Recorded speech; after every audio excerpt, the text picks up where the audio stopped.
오늘은 길이 아니면 가지 말라. 길이 아니면 가지 말라 하는 제목으로 우리 하나님 말씀 함께 나누도록 하겠습니다.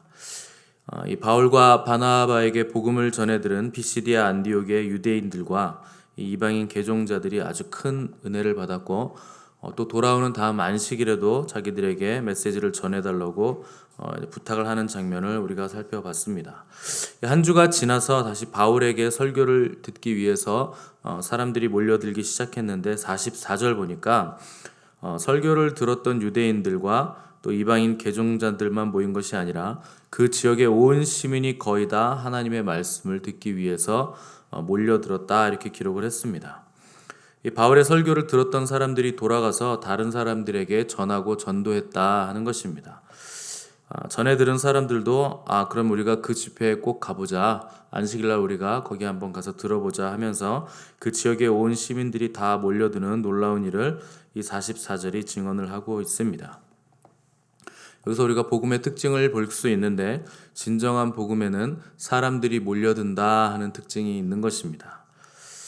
복음은 사람들을 흥분시키고 또 몰려들게 만들고 또 열정을 가지고 달려들게 만드는 힘이 있습니다. 그것이 복음의 힘입니다. 그래서 우리를 미치지 못하게 만드는 복음은 복음이 아니라 하는 말이 있습니다. 우리를 미치게 만들지 못하고 열정을 가지지 못하게 만든다면 그것은 철학이고 지식이고 종교입니다. 복음은 우리를 미치게 만들고 우리를 열정 있게 만듭니다.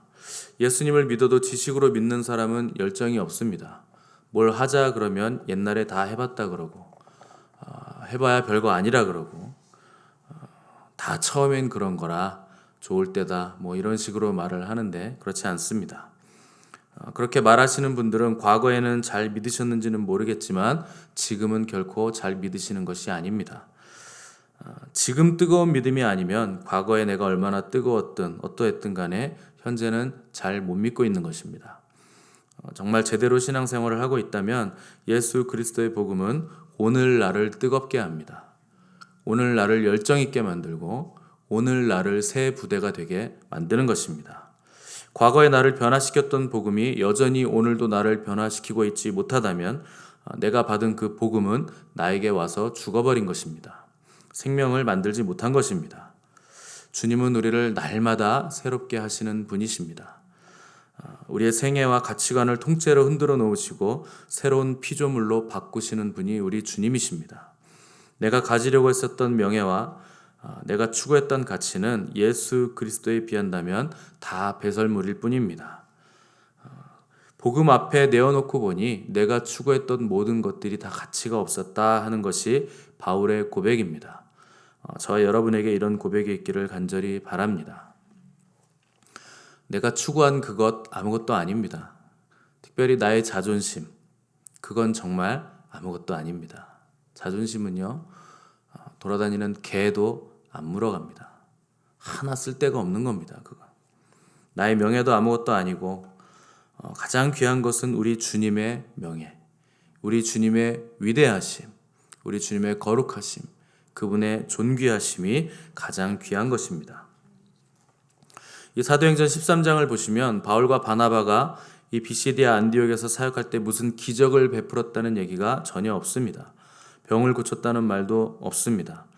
단지 그냥 메시지, 설교를 통해서 아주 심플하게 예수 그리스도를 증거했을 뿐인데 사람들이 이 심플한 메시지를 듣고 또 감동을 받았고 주변 사람들에게 전도해서 와 보라 이렇게 전했던 것입니다. 능력이 어디에 있는가? 능력의 근원이 무엇인가? 우리 주님 예수 그리스도께 있다 하는 것입니다. 영원한 것은 기적이나 능력이 아니고 예수 그리스도 우리 주님이십니다. 기적은 우리 주님께로 인도해 가는 표지판일 뿐입니다. 사람들이 표지판에 자꾸 열광하는데 표지판은 어디로 가라는 방향만 제시해 줄 뿐이고 그 방향이 가리키는 곳에 누가 계신가? 우리 주님 예수 그리스도 그분께서 계시는 것입니다. 예수 그리스도라는 이름이 써 있다고 해서 그 표지판이 예수인 것은 절대 아닙니다. 목사가 능력이 있고 말을 잘하고 설교를 잘하고 기적을 일으킨다고 해서 그 목사가 예수 그리스도 자체인 것이 절대 아닙니다. 그분에게 예수 그리스도의 이름이 써 있긴 하겠지만 그 표지판이 가리키는 곳은 항상 우리 주님이어야 됩니다. 여러분, 표지판을 따라다니다가 인생을 허비하지 마시고 꼭 우리 주님이라는 목적지에 도착하시는 저와 여러분들 되시기를 간절히 바랍니다. 우리가 목적지인 예수 그리스도를 만나면 진정으로 감동하고 감격하고 변화되게 될 것입니다. 이 예수 그리스도의 복음이 전해지는 곳에 항상 등장하는 세력이 있는데 바로 마귀의 세력입니다. 45절 보시면 유대인들이 몰려드는 무리를 보고 시기가 가득하여 바울이 말한 것을 반박하고 비방하기 시작한 것을 우리가 볼 수 있습니다. 유대인들이 왜 비방을 했는가? 유대인들은 이방인들이 함께 구원받는 것을 탐탁치 않게 여겼기 때문에 그런 것입니다. 왜냐하면 하나님은 이스라엘의 하나님이지 절대 유대인들의 하나님은 아니었기 때문에 전통적으로 유대인들만이 선택된 민족이고 이방인들은 걔보다 못한 존재들, 이 지옥의 땔감들이기 때문에 그들이 구원받는다라는 개념 자체가 이들에게는 말이 안 되는 개념이기 때문에 그렇습니다. 그런데 바울이 전한 메시지는 항상 헬라인이나 유대인이나, 그래서 헬라인이라고 성경에 나올 때는 항상 이방인을 대표하는 것입니다. 헬라인은 이방인이고 유대인은 유대민족, 이스라엘 사람들을 얘기하는 겁니다. 바울은 항상 헬라인이나 유대인이나 야만인이나 지식인이나 남녀노소에 상관없이 복음에는 구별이 없다, 차등이 없다 이렇게 선포를 했는데 그때마다 성령의 능력이 나타나고 복음의 역사가 일어나는 것을 보고 시기하고 질투하고 비방했던 것이 항상 유대인들이었다 하는 것입니다. 이런 일들은 그때나 지금이나 계속 동일하게 일어납니다. 복음이 역사할 때 그 일을 보고 함께 기뻐하는 사람이 있는가 하면 시기하고 질투하고 빈정대는 사람들이 반드시 있다 하는 것입니다. 특별히 우리 시대에는 이단 사냥꾼들이 너무나 지독하게 높은 규정을 들이대면서 조금만 성령의 역사가 나타나면 이단 시비를 걸고 작은 것 메시지 하나를 걸고 넘어지면서 이단으로 정죄하는 행태를 우리가 계속 보고 있습니다. 어떤 설교자도 한 문장만 딱 빼서 시비를 걸면 이단 시비에 안 걸릴 설교자가 아무도 없습니다. 그런데 메시지 중에 딱 한 문장 그것을 잡고 넘어져서 이단으로 몰아가는 것이 이 시대의 이단 사냥꾼들의 패턴입니다. 특별히 성령님의 역사가 강하게 나타나면 나타날수록 강하게 시비를 걸면서 발빠르게 움직이는데 잘못하면 성령을 회방하고 방해하는 일이 된다는 것을 그들이 주의하고 꼭 깨달아 알아야 됩니다.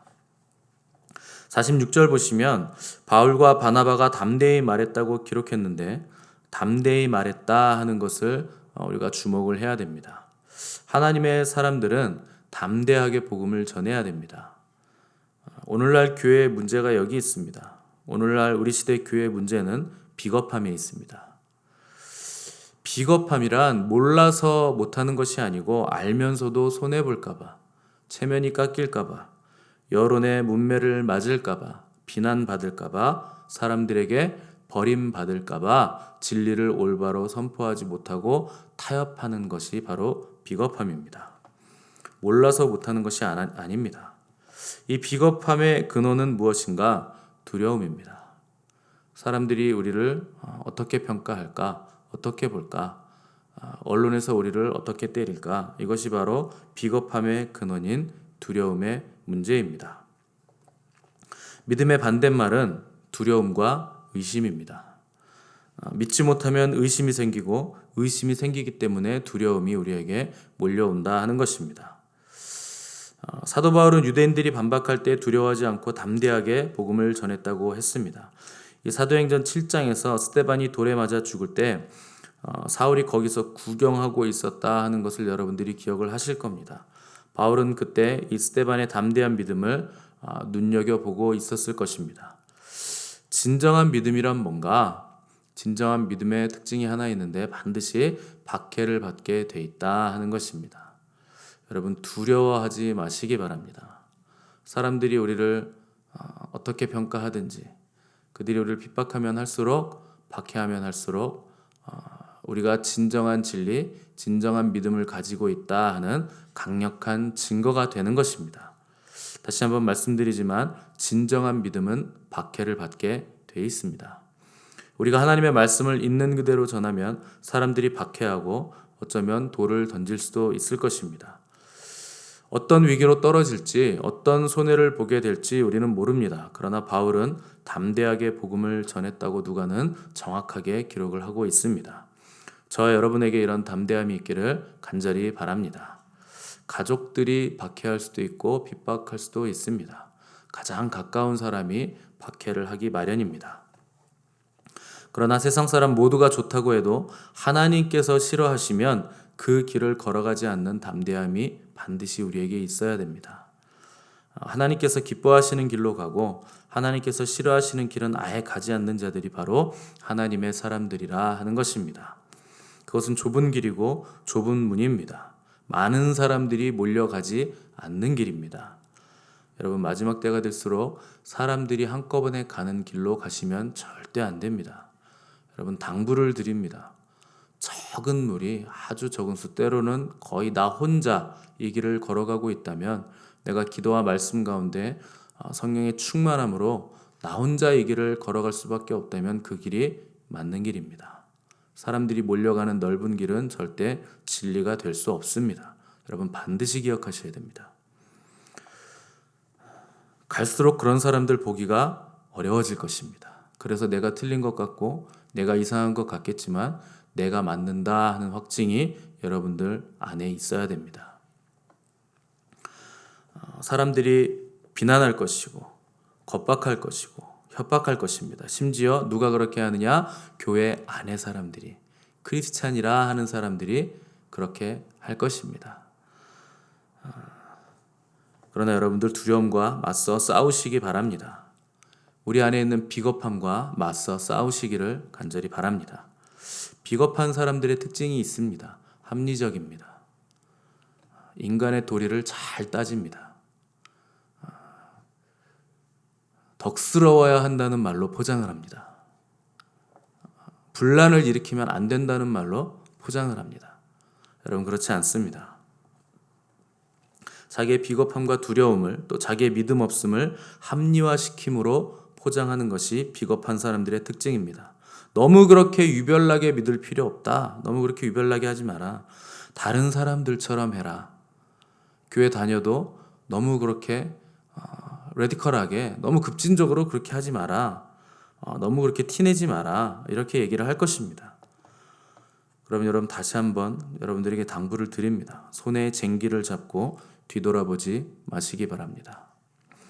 우리 시대의 교회는요, 너무나 합리적입니다. 너무나 덕스럽습니다. 너무나 분란을 일으키지 않으려는데 혈안이 되어 있고 여론의 문매를 맞지 않으려는데 너무나 신경을 많이 쓰고 있습니다. 그 신경 쓰는 것을 우리 주님에게 좀 써봤으면 좋겠습니다. 합리적이어도 너무 합리적입니다. 따지고 생각하는 게 너무 많고 계산하는 게 너무 많고 하나님의 말씀보다 사람의 말과 언론의 말을 더 맹신하는 사람들이 우리 시대의 크리스찬들입니다. 여러분, 그냥 말씀대로 사시기 바랍니다. 유튜브 보지 마시고 뉴스 보지 마시고 그냥 말씀대로 사시기 바랍니다. 성경을 읽으실 때 어린아이처럼, 초등학생처럼 그냥 믿으시기 바랍니다. 그것이 성경을 읽는 방법입니다. 뭘 계산하고 신학적으로 뭘 따지고 뭐 누가 어쨌네 저쨌네 하는 말 듣지 마시고 그냥 나는 초등학생이고 나는 초등학교 교과서를 읽는다 생각하시고 성경을 읽는 그대로 믿으시면 그때 하나님이 말씀 가운데 우리에게 역사해 주시는 것입니다. 단순하게 기도하시고 단순하게 말씀을 읽으시고 전하시기 바랍니다. 나의 사회적 위치를 생각하기보다 예수님의 위치를 생각하시기 바랍니다. 내 위치보다 주님의 위치가 더 중요한 것입니다. 그분이 나의 왕이시고 나의 주인이시고 만왕의 주이시고 만왕의 왕이신 온 우주의 통치자이신 분, 하늘과 땅의 모든 권세를 가지신 분이 우리 주님이십니다. 그분을 붙잡으면 절대 두려워할 것이 없는 것입니다. 주님이 심판하실 것이고 주님이 갚아주실 것입니다. 우리 주님도 넓은 길을 가지 않으셨습니다. 사람들의 인기를 얻는 길로 가지 않으셨습니다. 홀로 외롭고 험한 길로 가셨고 십자가의 길로 질주해 나가신 분이 우리 주님이십니다. 모든 사람이 행복한 삶을 살기 위해 태어날 때 홀로 죽기 위해 세상 죄를 몽땅 뒤집어 쓰시고 죽음의 길을 걸어가신 분이 바로 우리 주님이십니다. 그분의 길로 가시기 바랍니다.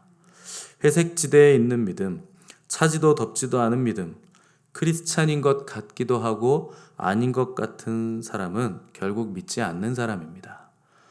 여러분 이걸 기억하시기 바랍니다. 오히려 그런 사람은 믿지 않는 사람보다 더 못한 사람입니다. 비겁하게 멀찍이 떨어져서 쭈뼛거리며 예수님 따르는 사람이 되지 마시고 거칠고 험한 십자가의 끝까지 따르는 원색적인 믿음을 가지시기 바랍니다. 여러분 색깔이 뚜렷해야 되고 선명해야 됩니다. 세련되고 고급하고 합리적인 믿음이 진리가 아니라 하나님의 말씀이 진리입니다. 우리 주님이 진리이십니다. 사람들은 횡단보도가 멀리 있으면 가까운 차도를 건너서 무단횡단하려고 합니다. 여러분 사람은 인도로 다니는 게 옳은 것입니다. 길이 아니면 가지 말아야 됩니다. 조금 멀어도 조금 돌아가도 육교라서 다리가 좀 아프고 힘들다 해도 사람 다니는 길로 걸어 다녀야 탈이 나지 않게 되는 것입니다. 옳지 않은 지름길보다 옳은 먼 길로 돌아갈 수 있어야 됩니다. 옳은 것을 선택할 수 있어야 됩니다. 지름길을 뻔히 알아도 사람 다니는 길이 아니면 가지를 말아야 됩니다. 예레미야 5장 1절 보시면 너희는 예루살렘 거리로 빨리 다니며 그 넓은 거리에서 찾아보고 알라. 너희가 만일 정의를 행하면 진리를 구하는 자를 한 사람이라도 찾으면 내가 이 성읍을 용서하리라. 하나님이 찾으시는 한 사람은 정의를 행하며 진리를 구하는 사람입니다.